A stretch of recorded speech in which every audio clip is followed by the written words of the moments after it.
Halo teman-teman semua, salam sehat dan salam sepak bola. Balik lagi di F9 Football. Kemenangan sudah dipastikan oleh Liverpool di final FA Cup yang baru saja berulang tahun ke 150 tahunnya ya.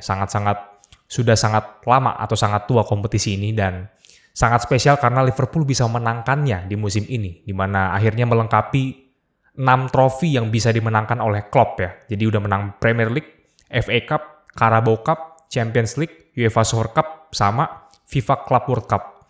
Yang tersisa cuma Community Shield yang masih belum bisa dimenangkan, tapi harusnya bisa dimenangkan musim depan, masih ada kesempatan ya. Mungkin akan ketemu City kalau City yang juara Liga Inggris, kita nggak tahu seperti apa yang akan terjadi nanti ya. Cuman dari kemenangan Liverpool 6-5 ini, sangat-sangat bisa dibilang cukup spesial lagi karena Liverpool menang dari penalti lagi. Di mana bulan Februari kalau teman-teman masih ingat ketika si Liverpool mengalahkan Chelsea di adu penalti juga di final Carabao Cup. Meskipun pada saat itu yang di penjaga gawang adalah si Kelleher ya kan. Dan melawan Kepa yang skornya 11-10. Cuman kali ini memang skor masih 0-0 lagi dan skor 6-5 memastikan Liverpool untuk masuk sebagai juara. Bukan masuk sih ya, menjadi juara lah. Oke, dari segi line up teman-teman. Seperti biasa Chelsea lagi-lagi pakai formasi yang sangat-sangat gue benci ya. 3-4-3. Ya, atau 3-4-2-1 lah, di mana si Lukaku itu di paling depan.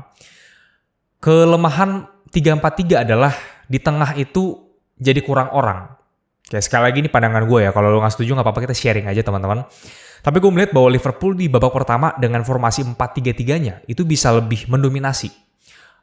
Meskipun memang nggak konsisten terus-terusan ya, tapi dengan menempatkan si Thiago, Henderson dan juga Naby Keita di tengah, si Liverpool jadi punya banyak opsi. Lebih banyak opsi ketimbang Chelsea yang cuma punya Kovacic dan Jorginho.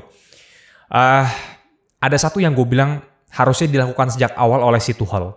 Yaitu adalah memasukkan si N'Golo Kante. Atau Conte, lupa bacanya gimana. Kante aja lah biar gampang ya. Ketika dia masuk menit 66 gantiin si Kovacic, permainan jadi lebih enak buat Chelsea menurut gue. Gitu.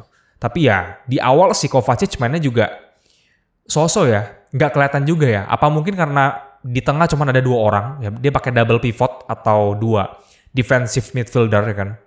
Dimana Pulisic dan Mount lebih ke kanan dan kiri, lebih ke sayap ya. Dan Alonso dan Reece James sebagai fullback gitu. Dan iya, Liverpool menekan di menit awal, hanya saja sayangnya belum ada yang bisa masuk gitu. Peluang dari Diaz berapa kali kan? Itu kena tiang, gagal ya. Gak kena tiang sih dari dia, lupa gue. Yang kena tiang itu Robertson di akhir laga. Cuma di babak pertama akhirnya si Salah terpaksa harus keluar karena cedera lagi ya kan. Jadi dia udah miss banyak kesempatan sebenarnya. Di FA Cup berapa tahun lalu sempat juga ya, apa di cup mana gitu. Tapi yang pasti adalah ketika lawan Madrid di final 2018 ya kan. Dan dia cedera lagi dan berpeluang untuk tidak bisa tampil nanti lawan Madrid ya. Gue nggak tahu seperti apa, dan Van Dijk juga cedera. Cuman kemungkinan besar Van Dijk bisa pulih untuk final nanti lawan Madrid. Tapi perlu diingat bahwa si Liverpool masih punya 2 sisa pertandingan di Premier League ya. Sekalipun memang jaraknya sama City juga udah agak susah ya, meskipun cuma beda 3 poin, tapi dari selisih gol juga Liverpool di bawah City gitu. Oke, jalannya pertandingan di babak kedua, kita lanjut lagi balik ke laptop ya. Di babak kedua, Chelsea dapat peluang beberapa di awal pertandingan babak kedua gitu. Dan seperti yang gue bilang, ketika Kante masuk, Chelsea jadi punya beberapa peluang lagi. Meskipun memang secara statistik cuma 4 shot. Oke, on target cuma 1. Liverpool juga on target cuma 1 gitu babak kedua. Jadi ya, kedua tim sebenarnya 50-50 sebenarnya pertandingan ini. Nah, kalau untuk extra time, permainan udah lebih kayak nggak mau main gitu. Rada aneh kalau lihat Liverpool bener-bener nggak ngelepasin tembakan sama sekali. Begitu juga dengan Chelsea gitu di extra time. Jadi kedua tim benar-benar 0 shots on target di extra time gini. Dan harus masuk ke adu penalti. Sebenarnya Liverpool dan Chelsea dari untuk 90 menit itu nggak ada yang lebih bagus menurut gua. Oke. Lu mau bilang karena Van Dijk keluar ataupun Salah keluar, tapi tetap nggak ada yang lebih bagus. Tapi ketika adu penalti, mentalnya Liverpool ini lebih siap menurut gua. Oke. Terutama ketika si Azpilicueta, kaptennya Chelsea, miss penalti, itu mental Liverpool naik langsung. Kan? Liverpool kehilangan Van Dijk, Fabinho nggak main by the way di sini karena cedera ya. Dan Salah sebagai algojo penalti, 3 algojo penalti nggak bisa nendang. dan 4 diantaranya tetap masuk.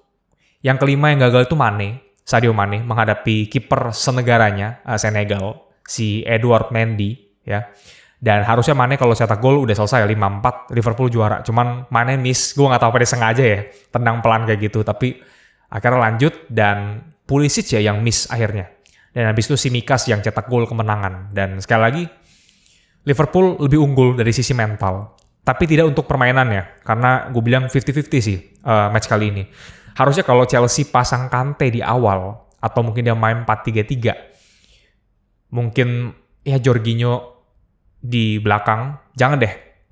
Mungkin Kante di belakang, Jorginho dan Kovacic nggak apa-apa dipasang gitu. Tapi si Chalobah dikeluarin, itu menurut gue ya.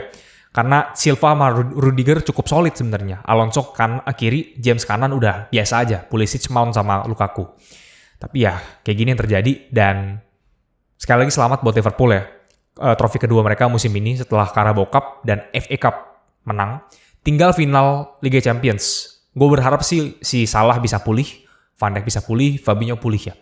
Premier League udah kasih City. Karena memang City lebih unggul, lebih konsisten juga dan lebih layak lah untuk dari sisi kedalaman squad dan juga permainan juga ya di Liga Inggris. Oke teman-teman, kayaknya videonya singkat doang, cuman sebentar aja. Sekali lagi thank you buat yang udah nonton. Jangan lupa tungguin konten dari F9 Football yang lainnya. Sampai jumpa di video berikutnya dan thank you udah tetap mensupport F9 Football. Oke, salam sehat, salam sepak bola. Bye-bye.